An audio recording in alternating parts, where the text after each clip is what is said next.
Tuhod? Ano nangyari? Ito kasi matagal na itong what's this, yung parang uneven floor na ko, tumulog ito nun, binaliwala ko ng, ngayon, sumasakit ako. Sige, Pag sige. matagal nakaupo, pag tayo ko, stand up muna ako, di pa ako makawalk. Pareho na siya. Sige, higa ka. Sign of arthritis. Pag mga ganyan. Pansin mo yung tuhod mo nakabakang. Oo nga po. Kapo ka na. Opo, sabi nga po Yun, no? sabi nga po ng husband ko, ba't ganyan na yung tuhod mo? Alam mo Hindi ka bakit? naman Kasi ganyan. sira na yung mga medial meniscus natin. Pangkaraniwan yun sa mga umiidad. Pangkaraniwan yun sa mga umiidad. Pero hindi naman lahat Pero pangkaraniwan siya. Basta tayo yung umidad na may pilay tayo noon, hindi natin napadyan.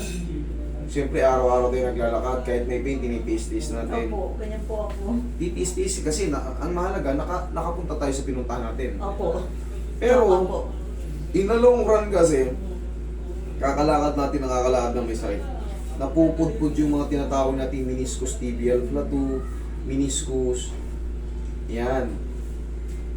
Ngayon, habang tumatagal, mapapansin mo ba, yung pa ako bakang na, Noon po yung sakang na. Ano nga, sabi ko, ba't ganyan ka na? Diyan pala yun. Yun, paunti-unti yung napupudpud. Katulad yan, tingnan mo. Sakit. Napakaraming sumasayad. Opo. Yan.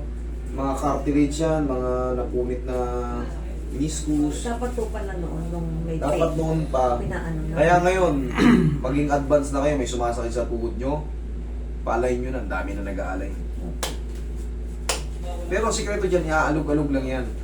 Para yung pain mawala, alam mo kung bakit? Kasi pag lumihis yan, meron tayong tinatawag dyan na ACL at PCL sa gitna na naiipit.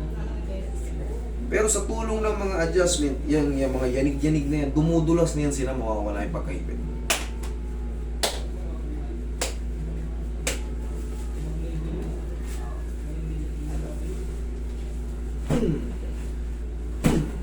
Okay, dyan lang muna. Niyayanig-yanig lang yan, pero hindi naman masakit yan. Masakit ba, mami? Hindi naman. Yan, masakit. Ito, Yan, masakit yan. Ito naman, kung bakit, kung napapansin nyo, pag simula pa lang, ginagalaw ko yung mga patela. Bakit? Kasi nag-i-stack up yan. Tingnan mo ito. O yan, nagagalaw nang walang masakit. Ito, kanina ginanong ko. Masakit. Opo. Pero kailangan mo yan galawin. Kasi, sa una lang naman masakit yan kasi unang pakat eh. Pag ginaganyan mo na yan, pag nagalaw na nung una, dire-diretso mo mawawala na yung sakit. Kasi pag na-stack up yan, hihirapin kayo sa hagdan. Opo, totoo po. Yan Relax na na. yan nga. Tumunog oh. Okay, Roy. Tignan mo mamaya. Yung difference, pag nilakad mo, ganun-ganun yung paa mo, kahit magtatatakbo ka dyan. Tapos, syempre, isa rin sa sikreto natin, pau. Kunyari, magmumall kayo, mga babae, kayo, syempre, pag nag-mall kayo, talagang libog talaga lahat ng sulok ng mall eh. 6 na ikot pa eh. Dati po, Doc, nung patapatapos. Paglabas nyo pala ng bahay, haplusin nyo ng pau. Ganun. Ganun yun lang. Doon po sa may feet ko, sa may hinlalaki ko. Yan, ano po yan? Ito dito, sumasakit dito? Opo, doon sa right. Dito o dito? Diyan po yan. Ito sumasakit parte dito? Opo. Sige. Bata mo yun ah. Ito? Opo, samantalang ito yung parang na-misalign mo. Yun po bang halimbawang may kukunin ka tapos nagbago isip mo, magta-turn back ka. Yung biglang yan. Natutwist, parang natwist, Opo, masakit. opo, yun.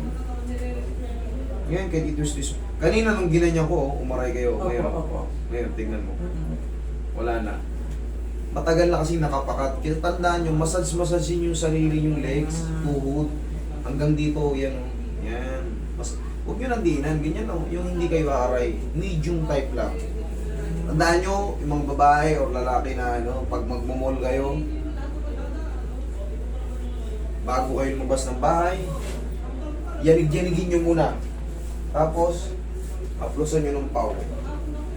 Tignan mo mamaya kung gaano kagaan yan. Yung pau, alugin nyo muna na para maano nyo yung sikap mo extra. Gawa ng Aldrich.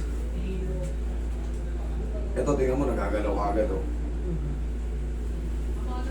Yung isa, pag pula ko naman, aray!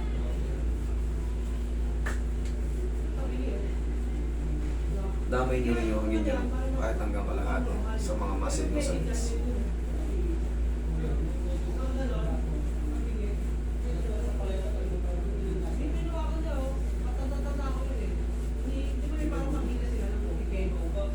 Hindi na po mape-prevent na maging sakang ako.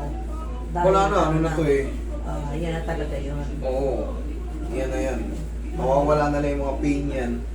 Pero hindi na kasi na, tandaan nyo, pag may nabawas na sa mga piyesa ng katawan natin, hindi na yung tumutubo. Ngipin lang ang tumutubo.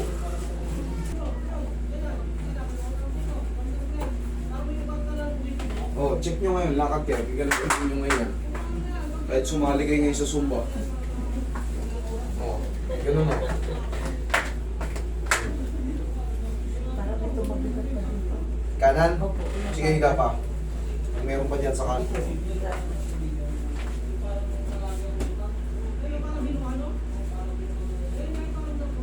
Isang pitik pa.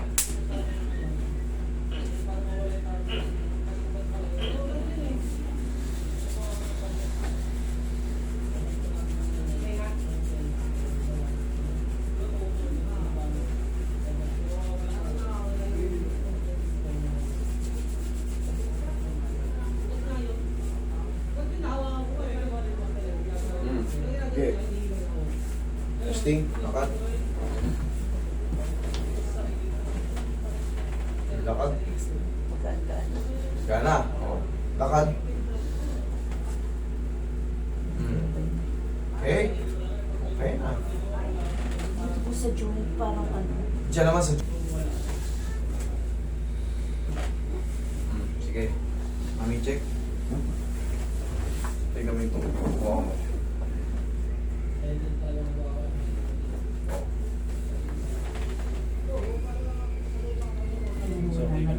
Wala na. Oh, wala na. O di, wala na. Okay, huwag lang kayo magbabasa doon eh, ha? Opo.